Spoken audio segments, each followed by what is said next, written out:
வாழ்க வையகம், வாழ்க வளமுடன். வாழ்க வேதாத்திரியம், குருவே துணை.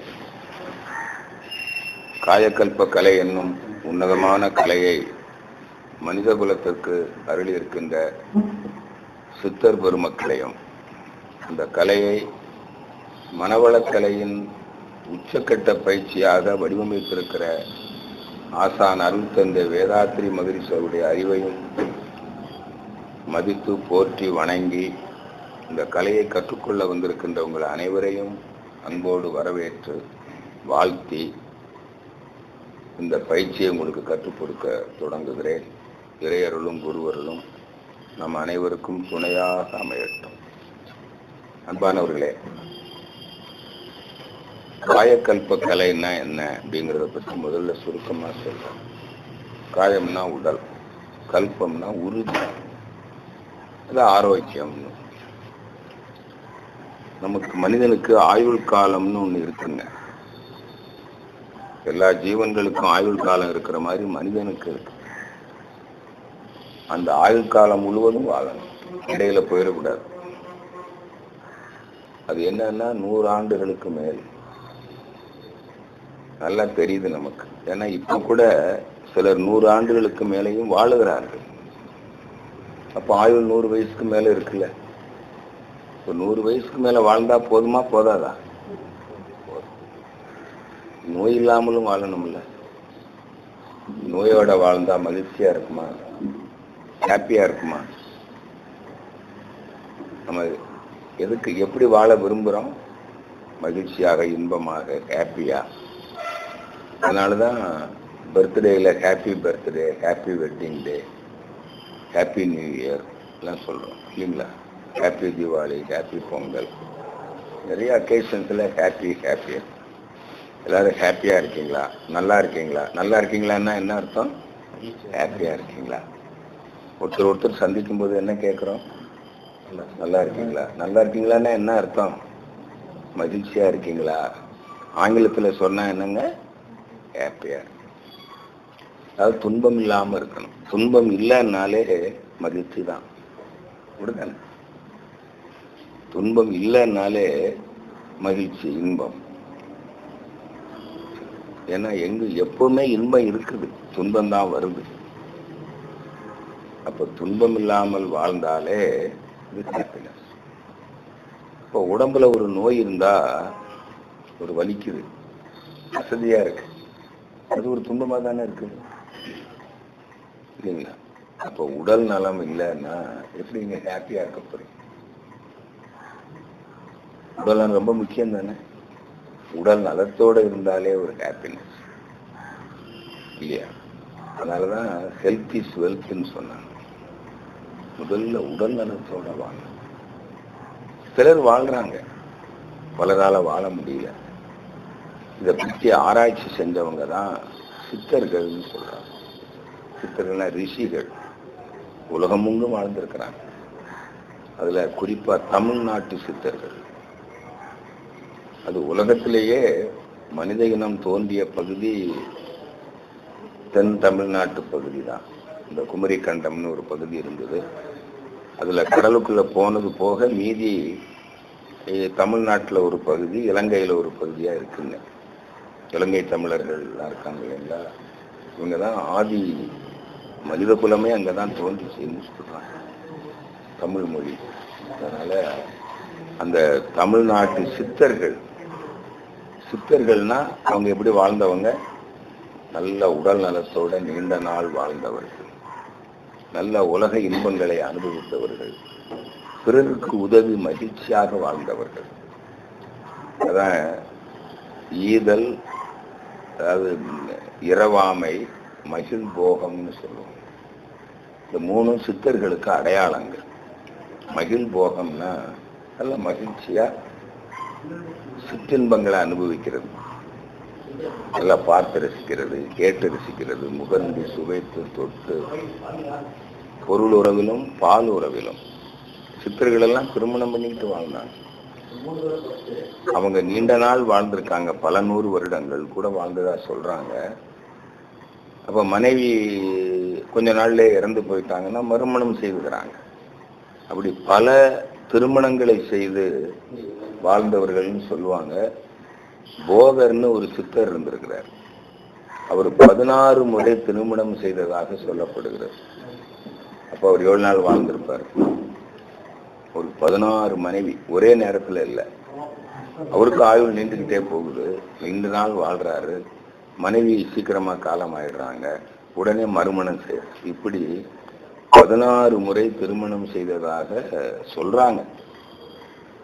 இருக்கலாம், நிறைய பேர் இருக்காங்கல்ல, வாழ்ந்துட்டு இருக்காங்க நிறைய பேர். இப்ப கூட நிறைய பேர் ஒரே நேரத்துல 47 மனைவியோட ஒருத்தர் வாழ்றாரு. பேப்பர்ல எல்லாம் பார்த்துருப்பீங்க, படம் எல்லாம் போட்டிருக்காங்க. அப்படி இல்லை. அதுல இப்போ சைனீஸ் பார்த்தீங்கன்னா அவங்களுக்கு 100 வயசுல கூட குழந்தை பிறக்கும். அந்த அளவுக்கு ஒரு இதாக இருக்கிறாங்க.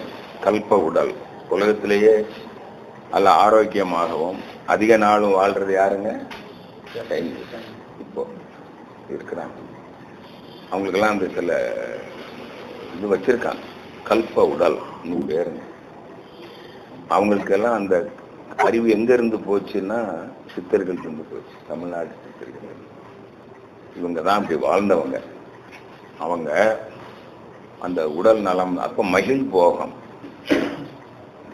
ஆயுள் நீளணும், இரவாமை. அதாவது அவங்க விரும்பிதான் வாழ்க்கையை முடிச்சுக்குவாங்க. இறப்பு அவங்களுடைய கட்டுப்பாடை மீறி வராது. வாழ்ந்தது போதும், இனி சமாதி அடைஞ்சிடலாம் அப்படின்னா அவங்களே விருப்பம் போல உடல் இயக்கத்தை நிறுத்திடுவாங்க. அது பேர் தான் ஜீவ சமாதின்னு பேர். சீவனை உடம்புக்குள்ளே வச்சுக்கிட்டு சமாதி அடைஞ்சிடுறது. அதுக்கு பேர் லம்பிகா யோக முறைன்னு ஒரு முறை இருக்கு. அந்த முறையில அவங்க வாழ்ந்ததாக சொல்லப்படுகிறது. அதனாலதான் அவர்களுக்கு மரணம் அவர்கள் விருப்பத்திற்கு மாறாக வர்றதில்லை. வேண்டும் போது உயிர் விடலாம்னு சொல்றாங்க. உயிரை கூட என்ன செஞ்சிடலாம், விட்டுறலாம். நாம விட்டுறலாம் உடம்ப, என் உடலை விட்டு உயிர் பிரியட்டும் அப்படின்னு நினைச்சாதான் பிரியும், தானா போகாது. இதான் நான் விரும்பும் போது விடலாம். அப்ப மரணம்ங்கிறது வராது. மரளி கையில் அகப்படவும் மாட்டார் தாமே சொல்றார். மரணம்ங்கிற யமன் கையில சிக்க மாட்டாங்களாம். இவங்க நினைச்சாதான் மரணம் இல்லைன்னா. இதுதான் இரவாமை, மகிழ் போகம். நல்லா அனுபவிச்சாங்க லைஃப. அப்ப என்ன பண்ணாங்க, பிறர் உடல் நலத்தோட வாழ்றதுக்கு, அறிவுல உயர்றதுக்கு ஞானம், இறை ஞானம் இதெல்லாம் கொடுத்தாங்க, வைத்தியம் பண்ணாங்க இல்லையா. சித்தர்கள் பிறருக்கு உதவியே வாழ்ந்தார்கள். பிறருக்கு உதவி பண்றது பேரின்பம், உண்மைதானே? பிறருக்கு உதவுவது பேரின்பம். அப்போ பொருள் உறவு, பால் உறவு இன்பங்களை அனுபவிக்கிறது சிற்றின்பம். அப்போ சிற்றின்பத்தையும் அனுபவிச்சாங்க, பேரின்பத்தையும் அனுபவிச்சாங்க, நல்லா மகிழ்ச்சியா வாழ்ந்திருக்காங்கல்ல. அவங்க அப்படி மகிழ்ச்சியா வாழணும்னா முதல்ல என்ன வேணும், உடல் நலம். இந்த உடலை உறுதியா வச்சிருக்கணும். நீண்ட நாட்களுக்கு நம்ம வாழணும். அதுக்கான நெறிகளை, எதனால அந்த நோய் வருது, எதனால வயோதிகம் வருது, மரணம் எப்படி வருது, இதெல்லாம் ஆராய்ச்சி பண்ணி அந்த நோய் இல்லாமலும் வயோதிகத்தை தள்ளி போட்டும், மரணம் என்பது நம்ம விருப்பத்திற்கு மாறாக வாராதிருப்பதற்கும் சில ஆராய்ச்சிகள் செஞ்சு அவங்க ஒரு முறையை கண்டுபிடிச்சாங்க. அதுதாங்க காயக்கல்பம். இந்த காயம்னா உடல். அதுல முக்கியமா அவங்க என்ன கண்டுபிடிச்சாங்கன்னா, உடல் நலமா இருக்கணும்னா நம்ம உடம்புல ரசாயனங்கள் இருக்கு, பயோகெமிக்கல். ஒரு மனித உடல்ல உதாரணமா ரத்தத்துல என்னென்ன சத்துக்கள் இருக்கணும், அது எவ்வளவு இருக்கணும், என்னென்ன சத்து இருக்கணும், எவ்வளவு இருக்கணும், என்ன தரத்துல இருக்கணும்னு ஒண்ணு இருக்கு. அது சரியா இருந்தால் ரத்தம் நல்ல சுத்தமா இருக்குதுன்னு அர்த்தம். சத்துக்கள் எல்லாம் இருக்குதுன்னு அர்த்தம்.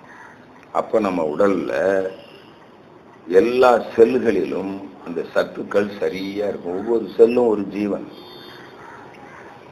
ஒரு செல்லு இருந்து இன்னொரு ஜீவனை உருவாக்க முடியும் குளோனிங்ல. இப்போ என் உடம்புல இருந்து ஒரு செல்லை எடுத்து ஒரு வேதசுப்பையாவை உருவாக்க முடியும்.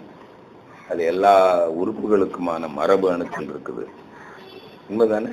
அதெல்லாம் குளோனிங்ல பாசிபிள். அப்போ ஒவ்வொரு செல்லுக்கும் தேவையான சத்துக்கள் அத்தனையும் அங்க ரத்தத்துல இருக்கணும் இல்லைங்களா? அதுக்கு பேர் ரசவாதம்னு பேரு. ரசம்னு சொல்றீங்க, கெமிக்கல்ஸ். ரசம்னு பேரு. நம்ம உடம்புல அந்த சத்துக்களை சரியா வச்சுக்கிறதுக்கு என்ன செய்யணும்னு கண்டுபிடிச்சாங்க. அவங்க என்ன கண்டுபிடிச்சாங்கன்னா, முதல்ல உணவுல ஒழுங்கு இருக்கணும்.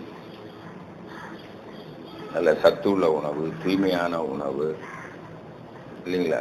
பசி வந்தா சாப்பிடணும், இதை விரும்பி ரசிச்சு ருசிச்சு சாப்பிடணும், அளவோட சாப்பிடணும், நல்லா அரைச்சி கூழாக்கி சாப்பிடணும். இந்த உணவு முறை உன்னை கண்டுபிடிச்சாங்க. இதுக்கு கடைப்பிடிக்கணும், உணவுல ஒழுங்கு இருக்கணும். இதே மாதிரி உடலுக்கு வேண்டிய உழைப்பு வேணும், அசைவு வேணும். இல்லைன்னா என்ன வேணும்? உடல் பயிற்சிகள், யோகா, ஆசனங்கள். சித்தர்கள் எல்லாம் ஆசனங்கள்லாம் கண்டுபிடிச்சாங்க. ஆசனம்னா சான்ஸ்கிரிட்ல ஆசனம், யோகாசனம். சாதாரண தமிழ்ல சொன்னா உடல் பயிற்சி, அவ்வளவு. இந்த மாதிரி ஒரு உழைப்பு வேணும் அப்படின்னு கண்டுபிடிச்சாங்க. நல்லா உறங்கணும்னு கண்டுபிடிச்சாங்க. உறக்கம் ரொம்ப அவசியம். 6 மணி நேரம் சாதாரணமா எல்லாரும் உறங்கணும். Sound sleep. எல்லாருக்கும் தெரியும்ல உங்களுக்கு, உணவுல அளவு முறை மீறினா நோய் வருது. உழைப்பு இல்லாட்டாலும் நோய் வருது, அதிகமா உழைச்சாலும் நோய் வருது, உறங்காம இருந்தாலும் நோய் வருது, உறங்கிக்கிட்டே இருந்தாலும் வருது, உடல் உறவு இல்லாவிட்டாலும் நோய் வருது, அதுல அளவு முறை மீறினாலும் நோய் வருது இல்லைங்களா? எண்ணங்கள்ல உணர்ச்சி வயப்பட்ட மனநிலை, டென்ஷன் சொல்றோம்ல, டென்ஷன், அதாவது பொறாமை, சினம், வஞ்சம், அச்சம், துக்கம், கவலை, இதெல்லாம் வந்தான்னா டென்ஷன் தானே. மனம் அமைதியா இருக்குமா? இந்த மாதிரி காரணங்களால தான் நம்ம உடம்புல பயோகெமிக்கல் டிசார்டர் வருது. இது நாம செய்யற தவறு. இதை கண்டுபிடிச்சாங்க சித்தர்கள். இதனால இதெல்லாம் சொல்லியிருக்காங்க, உடம்பு ஆரோக்கியமா வச்சிருக்கணும். சரி, அதுல எல்லாரும் சரியா இருக்க முடியுமா? அதோட இந்த பால் உணர்வு இருக்கு இல்லைங்களா, அதுல கட்டுப்படுத்த முடியுமா அப்படின்னு யோசிக்கிறாங்க. இதெல்லாம் சரியா இருக்கணும்னா நம்முடைய உணவு, உழைப்பு, உறக்கம், உடலுறவு வேணா இதுல ஒழுங்கா இருந்தோம்னா எல்லாம் சரியா இருக்கும். ஆனா ஒழுங்கா இருக்க முடியுமா எல்லாராலும்?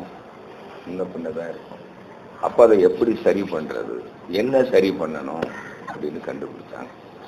இதுல அளவு முறை மீறினா நம்ம உடம்புல சீவ ரசாயனம், பயோ கெமிக்கல்ஸ் இருக்கு இல்லைங்களா, அதோடைய குவான்டிட்டி, எல்லா சத்துக்களும் இருக்காது, அதோடைய குவான்டிட்டியும் சரியா இருக்காது, குவாலிட்டியும் சரியா இருக்காதுன்னு கண்டுபிடிச்சாங்க. அப்ப என்ன செய்யணும்னு கண்டுபிடிச்சாங்க. நம்ம உடம்புக்குள்ள ஒரு வித்து குழம்பு உண்டாகுது. அது என்ன வித்து குழம்புன்னா, நம்முடைய வாரிசுகள் இந்த உடம்புல இன்னொரு உடம்பு வரணும் இல்லை, அப்போ அதுக்கு இந்த சத்துக்கள் இருக்கணும் இல்லையா? இந்த சத்து பொருள்கள்லாம் சேர்ந்துதானே செல் உண்டாகும். அப்போ இந்த சத்து பொருள் தான் இன்னொரு நம்முடைய குழந்தைய உருவாக்குது. அப்போ குழந்தையோட உடம்புக்கு தேவையான எல்லா சத்துக்களும் அந்த வித்து குழம்புல இருக்கணும் இல்லை. அதுல சத்து குறைவா இருந்தா பிறக்கிற குழந்தை எப்படி பிறக்குதுங்க? அதுக்கு தகுந்தாப்புல குறைபாடு உடைய குழந்தையாதான் பிறக்குது. நல்லா தெரிஞ்சு போச்சு.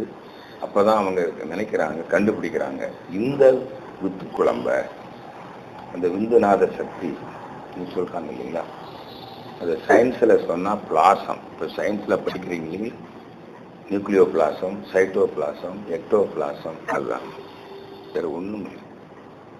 நீங்க சயின்ஸ் படிச்சவங்க இருக்கிறீங்க, ஒரு செல்லை எடுத்து அந்த நியூக்ளியஸ் இருக்கு இல்லைங்களா, நியூக்ளியஸும் பிளாசம் தான். இந்த நியூக்ளியஸை எடுத்துடலாம் விஞ்ஞானத்துல, செல்லு சாகாது. ஆனா எக்டோபிளாசம் இருக்கு பாருங்க, செல் மெம்பரேன், அந்த செல் மெம்பரேனை நீக்கிருங்க, செல் செத்துக்கும். இப்ப இதுல முக்கியமானது என்னது? இப்போ எக்டோபிளாசம். இதைத்தான் மதுரை சொல்றாங்க. எக்டோபிளாசத்துலதான் எல்லா சத்துக்களும் இருக்கு, மூளையில இருக்கு. மூளை செத்து போனா எல்லாம் செத்து.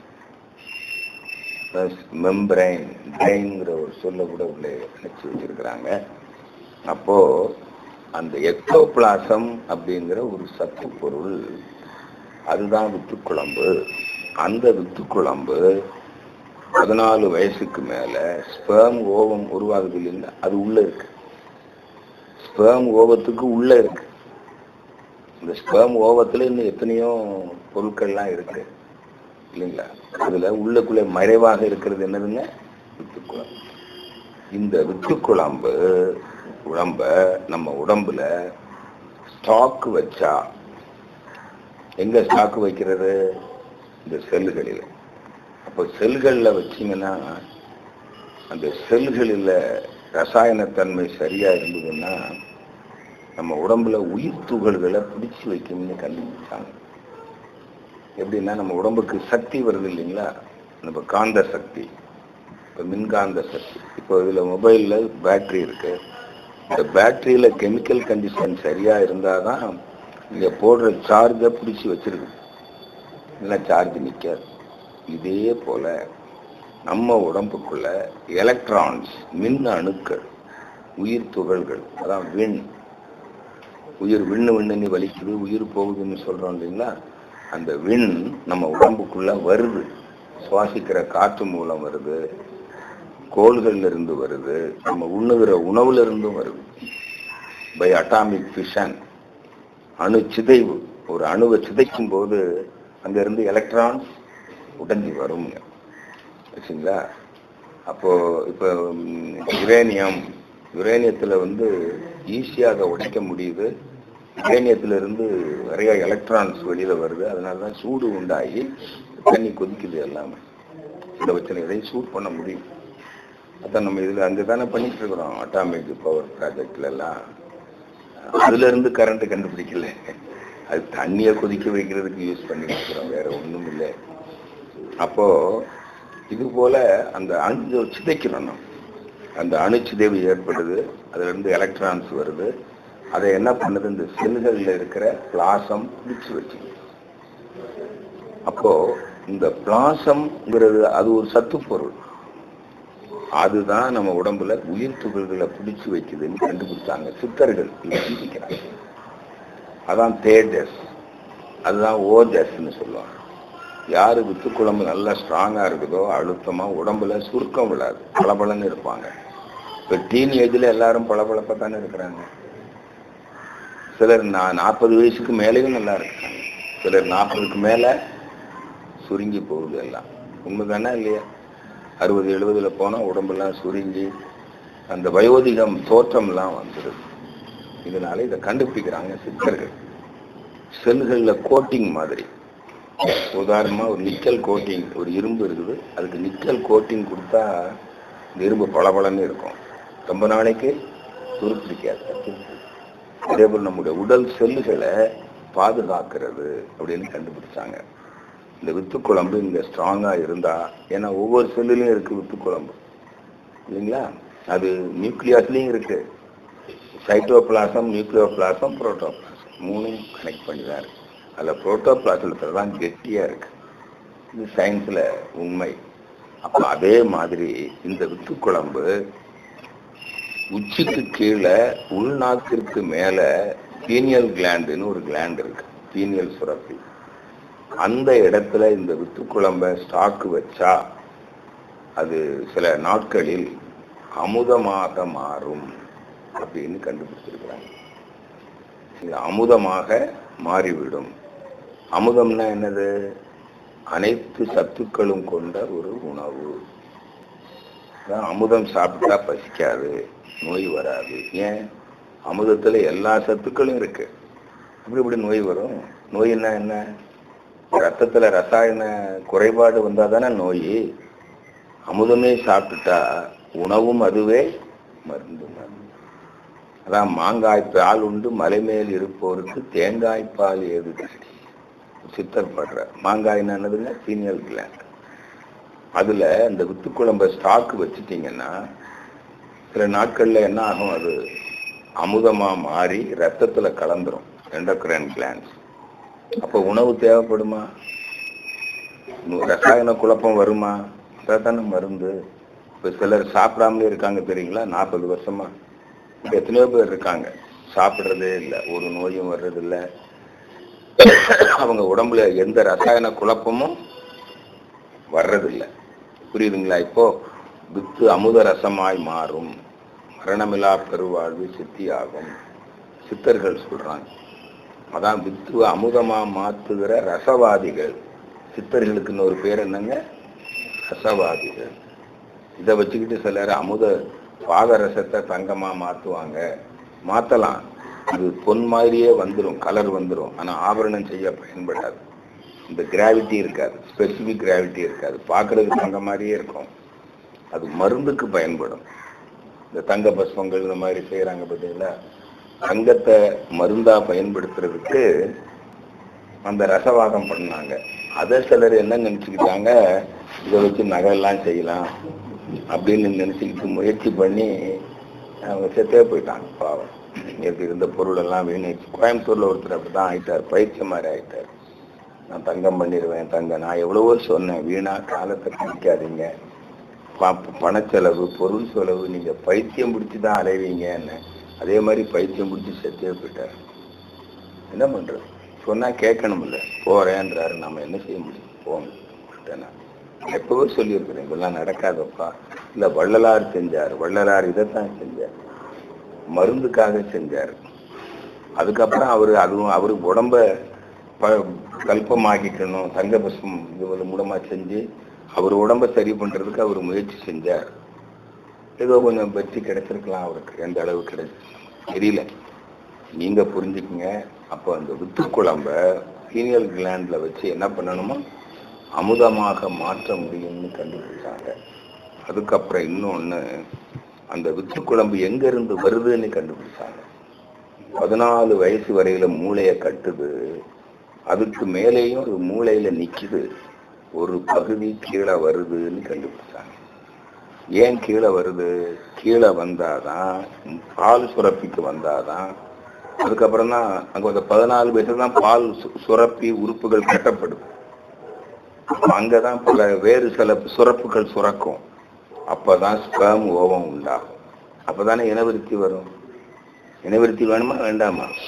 கண்டிப்பா வேணும் இனவிருத்தி. அப்ப இந்த இனவிருத்திக்காக கீழே வருது.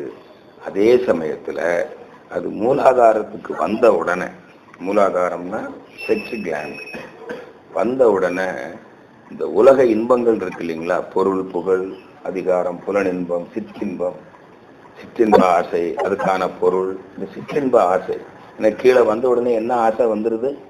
செக்ஸ். அப்ப சிற்றின்ப ஆசை வந்தா பொருள் உருவ ஆசையும் வந்துடும். நல்லா பார்க்கணும், கேட்கணும், சாப்பிடணும் அப்படிங்கிற ஆசைகள் எல்லாம் எப்ப வருதுங்க? 5 வயசு 6 வயசு 8 வயசு குழந்தைக்கு வருதா? நல்லா ட்ரெஸ் பண்ணணும், ஹேர் கட் அப்படி இருக்கணும், இப்படிலாம் வருதா? 500 ரூபா 1000 ரூபா கொடுத்துலாம் ஹேர் ஸ்டைல் பண்ணுவீங்களா? வயசுக்கு வந்த உடனே பண்றீங்க. வயசுக்கு வரமுன்னால நீ எந்த ட்ரெஸ் எடுத்து கொடுத்தாலும் குழந்தைகள் போட்டுக்கும். நீங்க நல்லா இருக்குதுன்னு சொன்னா அதுவும் சந்தோஷமா போயிடும். வயசுக்கு வந்த பிறகு நீங்க ட்ரெஸ் எடுத்து கொடுங்க பார்க்கலாம். இல்லை உங்களுக்கு யாராவது எடுத்து கொடுத்தா ஒத்துக்குதா? எனக்கு ஒருத்தர் சொல்லிட்டே இருக்கிறாங்க, வாங்க உங்களுக்கு ஒரு ட்ரெஸ் எடுத்து கொடுக்குறேன், எடுத்துட்டு வரேன்னாங்க. நீங்க எடுத்துட்டு வராதங்க, நான் தான் எடுக்கணும்னு. நீங்க உங்க இஷ்டத்துக்கு எடுப்பீங்க, எனக்கு தெரியுமா? எனக்கு பிரியமானது நான் தான். ஆனா இதே இது பிஃபோர் 14 சொல்லுவாங்களா? புரியுதா? அப்போ 14 வயசுக்கு மேலதான் பொருளுறவு பால் உறவு இன்பத்தில், பொருளுறவு பால் உறவு இன்பத்தில் ஆசை வருகிறது. கொஞ்ச நேரம் இருங்க, அந்த ஆசைகள் வருகிறது மனுஷனுக்கு. அப்போ இந்த ஆசை வந்த உடனே, இந்த வித்து குழம்பு கீழே வந்த உடனே ஆசை வருதா? அப்போ அறிவெல்லாம் எங்க செயல்படுங்க? பொருள் வேணும், புகழ் வேணும், அதிகாரம் வேணும், புலனின்பம் இதுலதான் மயங்கும். 5 அறிவுல தான். சிற்றின்பத்தினா 5 அறிவு தானே. அப்போ 5 அறிவு தான் வேலை செய்யும் மனுஷனுக்கு. ஆனால் இந்த சிற்றின்பத்துல யாருக்காவது நிறைவு வருமா? வராது. இந்த எது சரி எது தவறுங்கிற இதுல அளவு முறை காக்க முடியுமா? அளவு முறை காக்கிற அறிவு வருமா? வராது. அது எப்ப வரும்னா 6வது அறிவுல உயர்ந்தா. 6வது அறிவுங்கிறது இந்த 5 புலன்களால நாம உணர்றோம் இல்லைங்களா? இயற்கைய, நிலம், நீர், நெருப்பு, காற்று, வேண், அழுத்தம், ஒலி, ஒளி, சுவை, வாசனை. இதற்கு மூலமான ஒன்று இருக்கிறது, அதான் தெய்வம். அந்த தெய்வத்தை மனிதன் உணர வேண்டும்.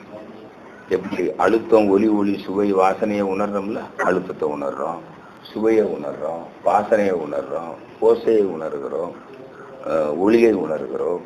இது ஐயறிவு. இதுல ஒரு இன்பம் இருக்கு.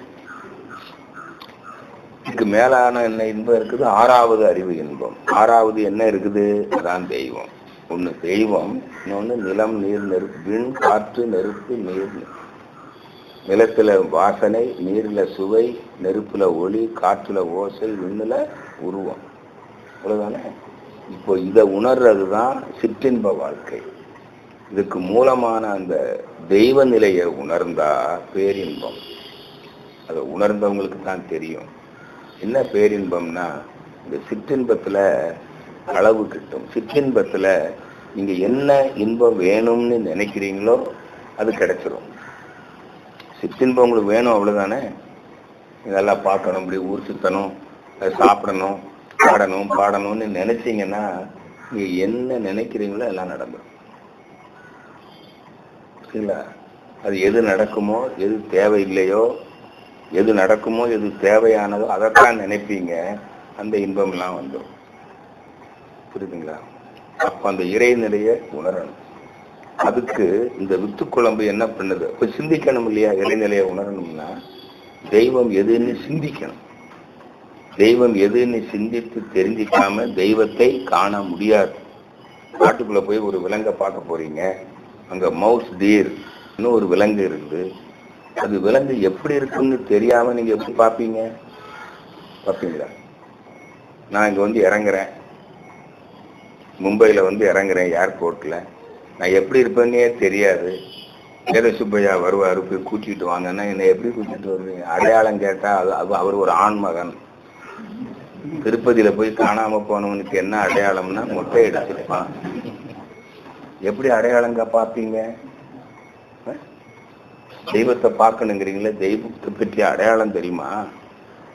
தெய்வம் ஒண்ணுன்னு தானே சொல்றீங்க. அந்த தெய்வத்தை பார்த்தா, உணர்ந்துட்டா நமக்கு என்ன வரும்? பேரின்பம் வரும். இந்த துன்பம் இல்லாமல் இந்த இந்த சிற்றின்பங்கள் இருக்கு இல்லைங்களா, அதுல அளவு முறை காக்கிற இறைநெறி அறிவு வந்துடும். இந்த அறிவை பெறுவதற்கு இறைவனிலேயே உணரணும். அப்போ உங்களுக்கு அன்பு வந்துடும். எல்லாருக்கும் உதவி செய்வீங்க. அன்பு மலர்ந்து பிறருக்கு உதவுவதில் பேரின்பம். தெய்வத்தை உணர்ந்து கொள்வதில் ஒரு பேரின்பம். அது உணர்ந்தவங்களுக்கு தான் தெரியும். ஒரு ஆசையற்ற நிலை. ஆசைகளும் நிறைவேறும், ஆசையும் இல்லைங்களா?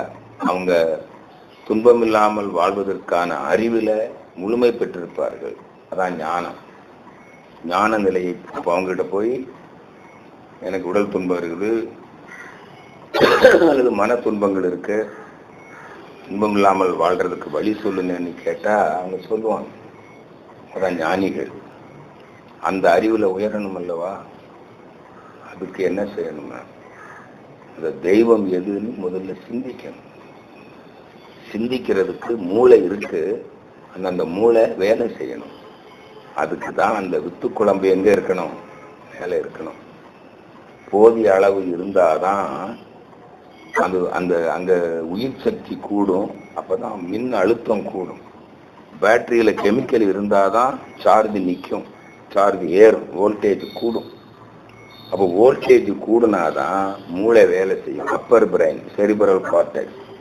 இது விலங்குக்கு கிடையாது, மனிதனுக்கு தான் இருக்குது. 6வது அறிவுக்கான மூளை பகுதி, 6வது அறிவுக்கும் ஒரு உறுப்பு இருக்கிறது. அதுதான் என்ன பேருங்க? செரிப்ரல் கார்டெக்ஸ், அப்பர் பிரெயின், மேல் மூளை. விலங்குக்கு கிடையவே கிடையாது, அந்த சிந்திக்காது. மனிதன் சிந்திப்பான், இருந்தும் இந்த சிந்திக்க மாட்டேங்கிறான். அதை சிந்திக்க வைக்கிறதுக்கு தான் சித்தர்கள் கண்டுபிடிச்சாங்க, அந்த வித்து குழம்பு இங்கே நிக்கணும். அப்ப நிக்கணும்னா என்ன செய்யணும்? ஆன்மீக சிந்தனை ஆராய்ச்சியில தெய்வம் எதுன்னு ஆராயணும். அப்படி ஆராயறதுக்கு, அதை நிக்க வைக்கிறதுக்கு ஒரு இன்னொரு வழி கண்டுபிடிச்சாங்க. தட் இஸ் மெடிடேஷன், தியானம். அதான் இந்த இடத்துல கொஞ்ச நேரம் தியானம் பண்ணணும், அப்புறம் இங்க தியானம் பண்ணணும், இங்க ஆரம்பிச்சு இங்க வரணும். நாமம் போட்டாங்க. தலையில உச்சந்தலையில மனம் வச்சு தவம் பண்ணீங்கன்னா இந்த வித்து குழம்பு மேலேயே நிற்கும். அப்புறம் சிந்திச்சிங்கன்னா இறைவனை பற்றி ஆராய்ச்சி வந்துடும், சிந்தனை வந்துடும். அப்போ கீழே என்ன பண்ணாது? இறங்கும், ஒரு அளவுல இறங்கும். சிற்றின்பமும் வேணும் இல்லையா, இனப்பெருக்கமும் வேணும் இல்லையா, அந்த அளவுக்கு வரும். அப்போ பொருள் புகழ் செல்வாக்கு புலன்பு ஆசைகள் சிற்றின்ப வேட்கை பால் உணர்வு கட்டுப்பட்டு விடும். இப்ப இன்னைக்கு எத்தனை பேருக்கு கட்டுப்பட்டு இருக்குது? எல்லாம் வெறி. உலகம் முழுதுமே செக்ஸ்ல வெறி பிடிச்சுதான் இன்னைக்கு எவ்வளவு குற்றங்கள் நடக்குது. நேரடியாக நடக்குது, மறைமுகமா நடக்குது. அப்ப இந்த நிலையெல்லாம் மாறணும் இல்லைங்களா? இதுக்குதான் சித்தர்கள் கண்டுபிடிச்சாங்க, இந்த வித்து குழம்பு சாதாரணமா கீழே வரும் 14 வயசுக்கு மேல. இத மீண்டும் ஈனியல் சுரப்பிக்கும் மேல் மூளைக்கும் கொண்டு வந்து உடல் முழுவதும் பரவ விடணும். இது கண்டுபிடிச்சாங்க. அது சிந்திச்சு கண்டுபிடிச்சாங்க. அதுக்கு அவங்க கண்டறிந்த ஒரு பயிற்சி தான் காயக்கல்ப பயிற்சி. அதுல ஒண்ணு அஸ்வினி முத்திரைன்னு ஒரு பயிற்சி. முத்திரைகள் நூற்றுக்கணக்கான முத்திரை இருக்குது. அதாவது அஸ்வினி முத்திரைன்னு ஒரு பயிற்சிங்க. அந்த பயிற்சி செஞ்ச உடனே அந்த கீழே வந்திருக்கிற வித்து குழம்பு ஓஜஸ் அலையாக மாறும். இப்படி தண்ணியை கொதிக்க வச்சா நீராவியா மாறுதோ, பயிரை கடைஞ்சா ஒரு பகுதி வெண்ணையாக மாறுதோ, அதே போல அஸ்வினி முத்திரைங்கிற பயிற்சி செஞ்சோம்னா இந்த பிளாசம்னு சொல்றோம் இல்லைங்களா, எக்டோ பிளாசம், அது கீழே வருது பாருங்க. அந்த பிளாசம்ங்கிற ஒரு ஃப்ளூயிடு ஒரு அலையாக மாறும், வேவாக மாறும். அதுக்கு பேர் ஓஜஸ் வேவ். தயிர் வெண்ணெய், நீர் ஆவி, புரியுதுங்களா? அப்ப நேராவே மேல வரும், லைட்டர்.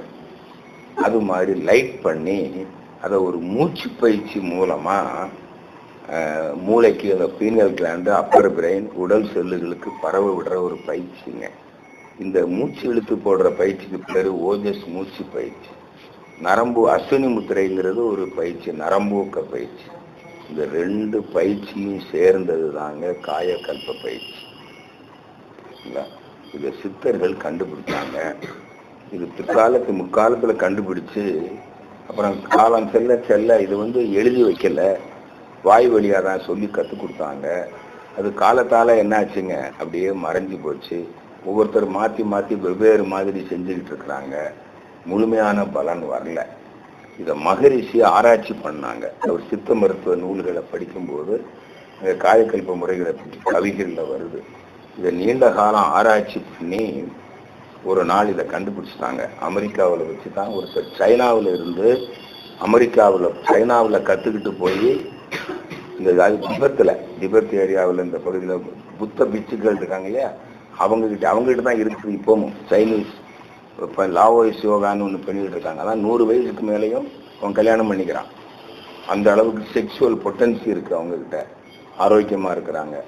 அவங்க செஞ்சுக்கிட்டு வந்த அந்த பயிற்சியை அமெரிக்காவில் ஒருத்தர் கற்றுக்கிட்டு போய் அங்கே சொல்லி கொடுத்துட்டு இருக்காரு.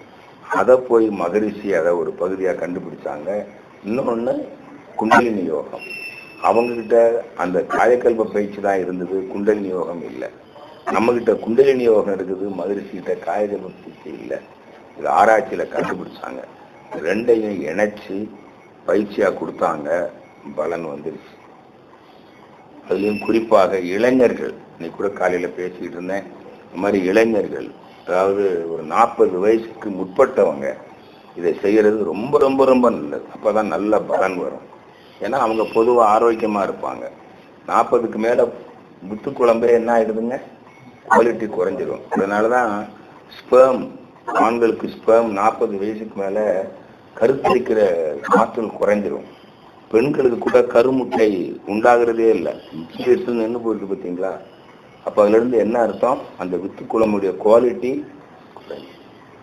அது நல்ல ஹை குவாலிட்டியாக இருக்கக்கூடிய காலத்தில் நம்ம சேமிக்கணும். இப்போ உதாரணமாக ஒரு தக்காளி பயிர் பண்ணுறீங்க, தக்காளி காய்க்க ஆரம்பித்து கொஞ்ச நாளில் பாருங்கள் நல்ல நல்ல தக்காளியாக காய்க்கும். அப்புறம் காய்ச்சி ஓய்ஞ்சு போகிற காலம் சின்ன சின்னதாக இருக்கும், சோடையாக இருக்கும், நல்லா இருக்காது. இப்போ நம்ம விதை தக்காளி எதுலேருந்து எடுப்போம், இந்த காய்ச்சி ஓஞ்சதுலையா முதல்ல காய்க்குது பாருங்க. இப்போ புரியுதா. அதே மாதிரி 14 வயசுக்கு அப்புறம் 14லேருந்து 40க்குள்ள நமக்கு உற்பத்தி ஆகுது பாருங்க வித்து குழம்பு. அதை சேமிச்சோம்னா தரமான அமுதமா மாறிடும். இப்போ வந்ததே பின்னாடி தான் வந்திருக்கிறாங்க. நானே 33 வயசுல தான் வந்தேன். அப்பதான் மகரிஷியை கண்டுபிடிச்சாங்க 1984. அப்பதான் பயிற்சி எடுத்துக்கிட்டேன் 84லேயே. அப்போ அதுக்கு முன்னாடியே கிடைச்சிருந்தா, அதெல்லாம் மகரிஷி சொன்னாரு 14 வயசுல இருந்தே வாங்க. இன்னைக்கு மாணவர்களுக்கு கொடுத்துக்கிட்டு இருக்கிறோம். மெச்சூரான டேட்ல இருந்து வாங்க, இந்த பயிற்சியை செஞ்சுக்கிட்டு வாங்க, உங்களுக்கு எல்லா பலனும் வரும்னு சொன்னார். இந்த எல்லா சுரப்புகளும் அருமையா வேலை செய்யும். கொஞ்சம் ஃபேஸ்புக்கில் போட்டிருந்தேன், கோயம்புத்தூர்ல ஒரு பொண்ணு பிடெக் ஃபைனல் இயர் பொண்ணு, 21 வயசுங்க, வயசுக்கு வரல. பெற்றோர்களுக்கு மகா சங்கடம், பிள்ளை வயசுக்கு வரலையே கல்யாணம் பண்ணணுமே, எல்லாம் என்ன பண்றதுன்னு ஒரே கவலை. என்னெல்லாமோ வைத்தியம் பண்ணியிருக்காங்க, அலோபதி, ஆயுர்வேதம், சித்தா, ஹோமியோபதி, என்னெல்லாமோ பண்ணி பார்த்து ஒன்றும் சரியா வரல. மண்டபத்துக்கு வந்தாங்க, யாரோ சொன்னாங்களாமா, ஆயுதல் சொல்லி கொடுத்தோம், செய்யுமா எனக்கு கண்டிப்பா அவனுக்கு ஆயுதம். ஒரே மாதத்துல மெச்சூர் ஆயிடுச்சு. புரியுதுங்களா. அந்த அளவுக்கு அற்புதங்களை விளைவிக்கக்கூடிய ஒரு பயிற்சி இன்னும் நிறைய இருக்குங்க நம்ம பயிற்சியில. காய்கற்ப பயிற்சி இது உச்சக்கட்ட பயிற்சி. அது கொஞ்ச நேரம் தான் செய்ய போறீங்க. நம்பூக்கம், ஓஜஸ் மூச்சு தான். காலையில கொஞ்ச நேரம், மாலையில கொஞ்ச நேரம், சாப்பிட்றதுக்கு முன்னால, உறங்குறதுக்கு முன்னாடி. திருமணமானவங்க இன்னைக்கு நிறைய பேருக்கு, திருமணமானவங்களுக்கு நிறைய பிரச்சனை இருக்கு. இந்த பால் உறவுல நிறைவின்மை, ஒரு சாட்டிஸ்பாக்சன் இல்லை, உடலுக்கு பாதிப்பு வருது, சோர்வு, அசதியா இருக்குது, இதெல்லாம் வருது இல்லைங்களா. இந்த ரெண்டும் வராது. சோர்வும் இருக்காது, அசதியும் இருக்காது. அந்த கணவன் மனைவி தாம்பத்திய உறவுல திருப்தி இருக்கும், நிறைவு இருக்கும். அதனால அடிக்கடி உறவு கொள்ளணுங்கிற எண்ணம் வராது. அது தானாவே அந்த ஒரு 15 நாளைக்கு ஒரு தரம் தான். எப்படி நமக்கு ஒரு நாளைக்கு ஒரு முறையோ 2 முறையோ மலம் கழிக்கணுங்கிற உணர்வு வர்ற மாதிரி 15 நாளைக்கு ஒரு தரம் தான் அதை கழிக்கணுங்கிற எண்ணமே வரும். அடிக்கடி உறவு கொள்ளணுங்கிற எண்ணம் வராது. புரியுதுங்களா. யாருக்கு நல்ல திருப்தியான சாப்பாடு கிடைக்குதோ அவங்க அடிக்கடி சாப்பிடுவாங்களா? நல்லா பசிக்கு ஒரு முட்டை கிடைச்சதுன்னா அடிக்கடி சாப்பிட மாட்டாங்க. மத்தியான சாப்பாடு சரியில்லைன்னா 3 மணிக்கு ஏதாவது கடிக்கிறது கேட்பாங்க. அப்படித்தானே. வீட்டில் நல்ல சாப்பாடு கிடைச்சா யாராவது ஹோட்டலுக்கு போவாங்களா? கணவன் மனைவி உறவுல செக்ஸில் நல்ல திருப்தி இருந்தா யாராவது வெளியில யாரு வேற பெண்ணோட பானோட உறவு வச்சுக்குவாங்களா? உண்மையில சொல்றேன், கணவன் மனைவி உறவுல கிடைக்காத பால் உறவு இன்பம் வேற அங்கேயும் கிடைக்காது. ஏன்னா ஏன் தெரியுமா, இங்கதான் அன்பு இருக்கு, வேற எங்கேயும் அன்பு இருக்காது. நீங்க யாரா இருந்தாலும் சரி, அங்க அன்பே இருக்காது. அன்பில்லாத ஒரு பெண்ணோட ஒரு ஆணோட உறவு வச்சுக்கிறது செத்த பிணத்தோட உறவு வச்சுக்கிறதுக்கு சமம். அப்படிதான் வள்ளுவர்லாம் சொல்றாரு. அதனால நல்லா புரிஞ்சுக்குங்க. இளைஞர்கள் இருக்கிறீங்க, இந்த கலை இளைஞர்களுக்கு போய் சேரணும். அதுக்காக தான் நான் பேசிட்டு இருக்கேன். இன்னைக்கு நம்ம நாட்டுல மட்டுமல்ல, உலகெங்கும் இருக்கிற செக்ஸ் ப்ராப்ளத்துக்கு ஒரே தீர்வு இதுதான். யோகாங்கிறது இதுதான். இந்த யோகாவில் இந்த தானா வரும். அதுல சில யோகா ஆசனங்கள்ல இந்த அஸ்வினி முத்திரை, இந்த மூச்சு, இதெல்லாம் இருக்குதுங்க. அது ஆன்மீக சிந்தனை, இதெல்லாம் கொடுத்தீங்கன்னா மாணவர்கள் பருவத்திலேயே ஒழுக்க பழக்கம் வந்துடும். அதனாலதான் நம்முடைய பிரதமர் அவர்கள் யோகாவை இங்க கொண்டு வரணும், மாணவர்களுக்கு கொடுக்கணுங்கிற இதுல முயற்சி பண்ணி உலகங்களும் இதை சொல்லிக்கிட்டு இருக்காரு. உங்களுக்கு தெரியும், இந்த ஐக்கிய நாடு சபை அக்செப்ட் பண்ணியிருக்கு. அது உண்மையிலே ஒரு பெரிய சாதனை. நான் அதை சொல்லிக்கிட்டு இருப்பேன். மகிழ்ச்சியே சொல்லுவாங்க, இந்தியா தான் உலகத்துக்கு ஆன்மீக அறிவை கொடுக்க முடியும் அப்படின்னு. இதை வந்துச்சு பார்த்தீங்களா, இந்தியா தான் ஐக்கிய நாட்டு சபையில் சொல்லியிருக்குது, யூஎன் அக்செப்ட் பண்ணிடுச்சு. இதுக்கு மேலே என்னங்க வேணும்? இந்த நாட்டில் இருந்தால் போயிதுன்னா இது யோக பூமி, ஞான பூமி, ஆன்மீக பூமி. ஆன்மீக அறிவு வேணும்னா எங்கே வரணுங்க? இந்தியாவுக்கு தான் வரணும். இது ஞான பூமி. பல வெளிநாடுகளுக்கு போகிறோம், தெரிஞ்சவங்களுக்கு தெரியும் நம்ம இந்தியன். இதை விட ஒரு பெரிய பெருமை வேறு எதுவுமே இல்லை. அதுலேயும் குறிப்பாக தமிழன், அதை விட உயர்ந்தோம். நான் சொன்னாங்க, தமிழ்நாட்டில் இருந்து தான் இந்தியாவுக்கு வரும், இந்தியாவிலிருந்து உலகத்துக்கு போகும். இது தமிழன் கண்டுபிடிச்சது தான் வடநாட்டுக்கு வந்துச்சு யோக கலையை. இங்கே சொல்லிவிடுங்க, பதஞ்சலி முனிவருக்கு எங்கேருந்து வந்தது? சித்தர்கள் எந்தோ காலத்தில் இங்கேருந்து தான் அங்கே போச்சு. மொகஞ்சதாரோ ஹரப்பா யோக கலை தென்னாட்டில் இருந்து தானே வடநாட்டுக்கு போச்சு. அப்போ ஆரிஜன் எங்கேருந்து வந்தது யோகா? சொல்லுங்க, தமிழ் மண். அதை ஞானிகள் சொல்லியிருக்கிறதுலாம் உண்மை என்று கூறி, இப்போ காயக்கல்ப கலைன்னா என்னங்கிறத பற்றி உங்களுக்கு ஒரு இவ்வளவு நேரம் பேசுனது இன்ட்ரோடக்ஷன். இன்னும் கொஞ்சம் விளக்கம் இருக்குது. ஒரு சிறிய இடைவேளைக்கு பின் நம்ம தொடருவோம். வாழ்க்கை வளமுடன்.